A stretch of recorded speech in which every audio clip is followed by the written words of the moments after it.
I know you've gone really deep into the why around why unethical leadership, why unethical business, where does that stem in the human psyche? Like, and so in being such a prolific researcher in that space and looking at the world that we're in right now, which is a pretty alarming and radical time where many of us are questioning our policymakers, the business leaders.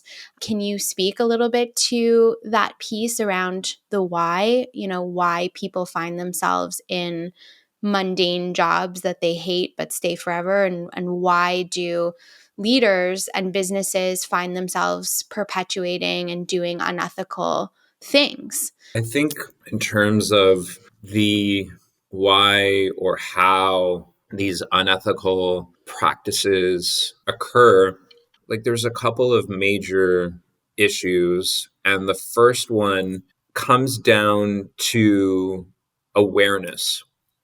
The first sort of thing that occurs in the mind when somebody behaves in an ethical way is they're fundamentally aware that they're encountering a problem that has moral or ethical connotations associated with it. It's just they're aware that I'm encountering an ethical problem in this particular moment.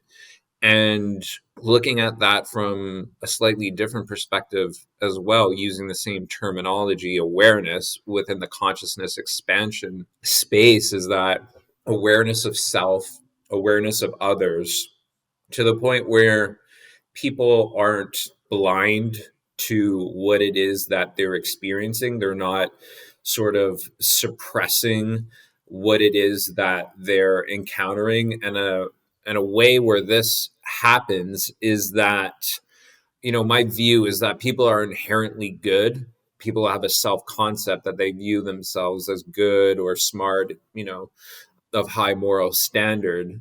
The issue comes when people put themselves into situations where unethical behavior is inevitable. And this typically happens based on, in some ways, how our society is orchestrated, in terms of people, go through an education system and they're expected to become contributing members of society through some form of labor. And then they do that for several decades. They consume through that process, and then they eventually exit the workforce.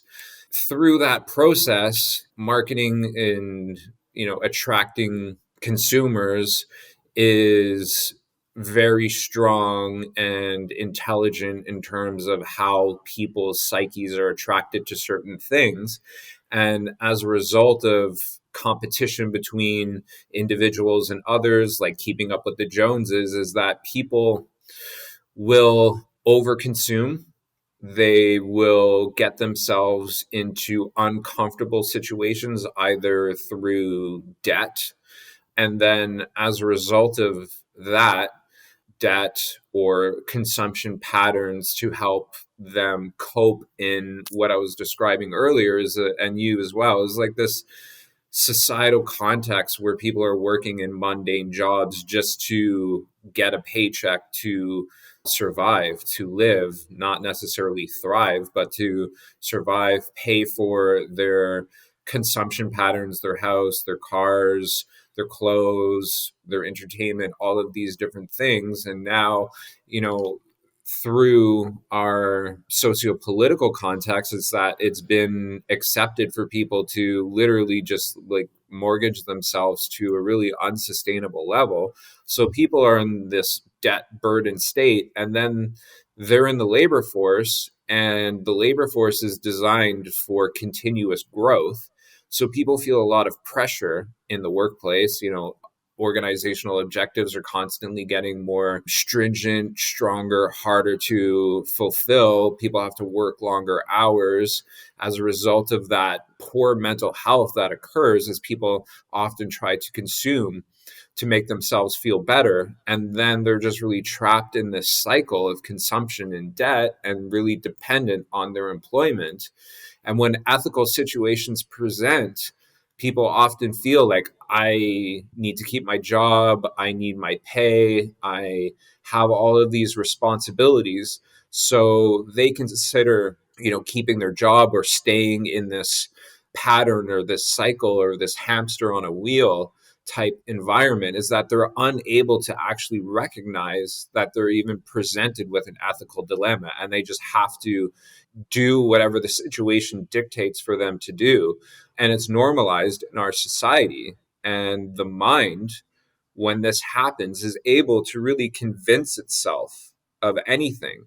And that's Mm, really the third issue. Like, the first is the awareness, the second is the context that people put themselves in this, rat race cycle. And the third mhm, is really the mind. And the mind is really able to convince through various techniques like rationalizations that they're actually doing nothing wrong. And that was the mm, biggest thing that jumped out for me in my research, is that when people behave unethically, they actually believe that they're behaving in a moral way. And this is why consciousness expansion and awareness is so important. It's mhm, that, the awareness becomes so attuned that it's not even able to convince itself that it's doing something wrong anymore.